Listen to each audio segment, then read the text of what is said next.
Paula, you seem to, during the course of the debate, several times take issue with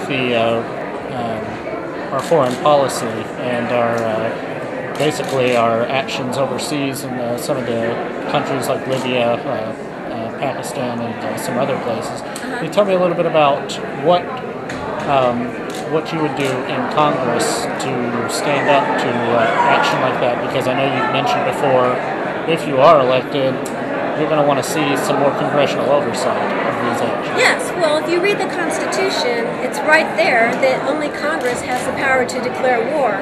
And that power has been usurped ever since, the Korean police action of Truman. So I think that Congress should stand up and say, no, if you want us to go to war, give us a reason, give us a real enemy, and, and then we'll declare war, and not leave it up to one elected person, the president, becoming some sort of emperor of the world. I just think that's wrong. I know it's wrong. I know it's unconstitutional. It was touched on through the course of the debate, the healthcare issue, but I don't know if you ever got to really articulate what is your position on the healthcare issue right now in terms of the Affordable Care Act, repealing or keeping some of it and moving forward, and that was in the first debate. I'm actually for repealing the so-called Affordable Care Act. It isn't really an Affordable Care Act.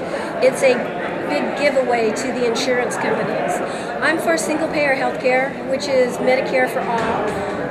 The government Medicare has an overhead of 4%, whereas private insurance companies have an overhead of anywhere from 30 to 40%. So why would you force people to give money to people who are so incredibly inefficient when you have a system set up that only has a 4% overhead? So yeah, you cannot have affordable care by forcing people to pay insurance companies.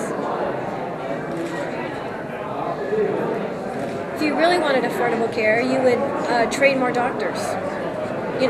That supply and demand. What's with these free market people who don't understand the very basics of supply and demand? If healthcare is too expensive, get more doctors out there.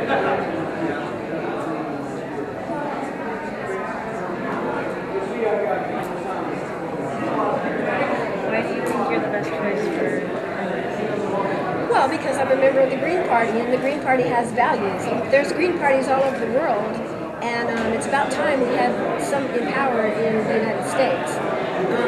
I'm not in this to make personal profit or, to become a millionaire like the other members of Congress. I'm in there.